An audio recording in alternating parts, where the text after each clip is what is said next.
Hi there, everybody. We are reading American History, a Visual Encyclopedia, pages 86 and 87 today.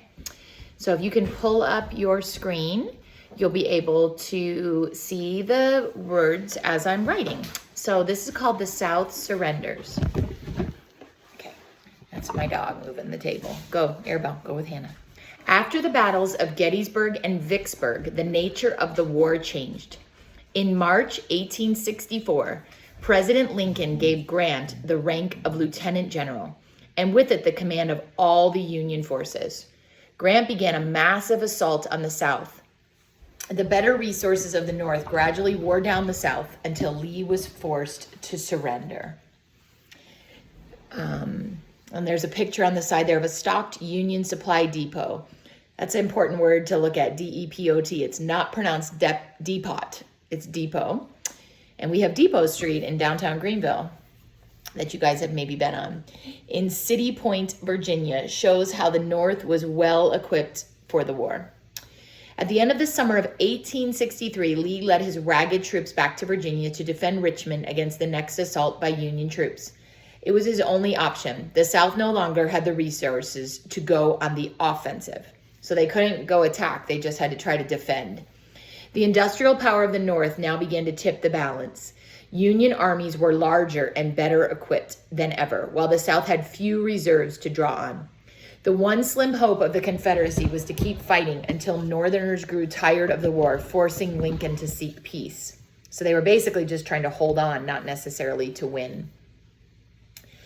And there's a little box over there on the side that says, although Northern blacks had been eager to join in the war effort from the start,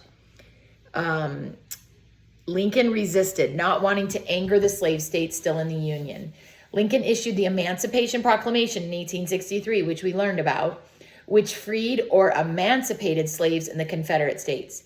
After that, African Americans enlisted in large numbers.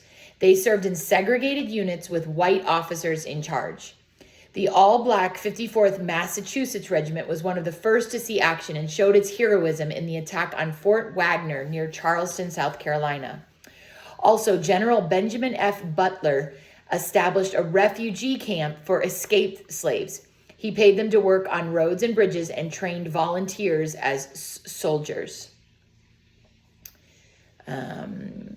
So that is page 86. And then now let's look at page 87. You can open that up. Okay. So General Grant's plan to end the war was to put constant pressure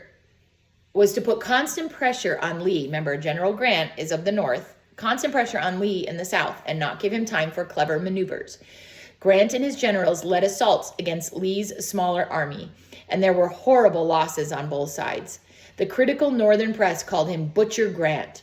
Lee's losses weren't as bad, but his army was depleted and there were no replacements. Grant decided to bypass Richmond and attack Petersburg, Virginia, the South's all-important railroads. Meanwhile, General Sherman overcame stiff Confederate resistance to capture and burn Atlanta in September 1864. That victory boosted morale in the North and helped Lincoln win re-election in November. Atlanta was the beginning of the campaign known as Sherman's March to the Sea, during which he burned down both civilian and military property up to Savannah to make Georgia howl. He intended to disrupt the South's economy and make Confederate civilians realize that they were losing. Lee surrendered to Grant in the town of Appomattox Courthouse in Virginia. Grant's terms were generous. Confederate soldiers were allowed to keep their sidearms, horses, and personal possessions, and they would be allowed to return to their homes unopposed, which was a huge thing. I think we read about that in our other book. And by April 1865, Lee's army was down to about 25,000 half-starved men. The Confederates tried one more breakout, but were easily pushed back. So on April 7, Grant sent a letter to Lee inviting him to surrender. And on April 9, Robert E. Lee met with Ulysses S. Grant to discuss the terms of surrender. Then on April 26, General Joseph E. Johnston surrendered to General Sherman in North Carolina, which ended the Civil War. And up here on the top, you've got you've got the days that were the worst, and the battle that was the worst, and the war that was the worst. So in one day, they had 17,000 wounded and 6,000 dead. In one battle, they had 51,000 dead. And a battle, of course, would take longer than a day. And then, of course, the entire war was the most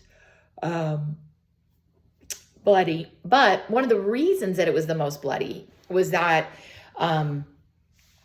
most of the men did not die from a battlefield injury, but from the disease that would follow afterwards. So a lot of disease and a lot of complications from amputations and infections and things like that. So that's probably why we've never had as bloody a war again, because our medicine was improving drastically from that point forward.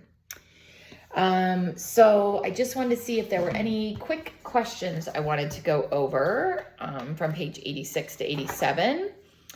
And the only major question is, why did the South surrender?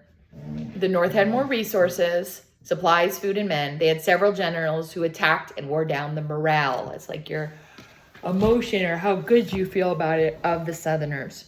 And so the Civil War is now over.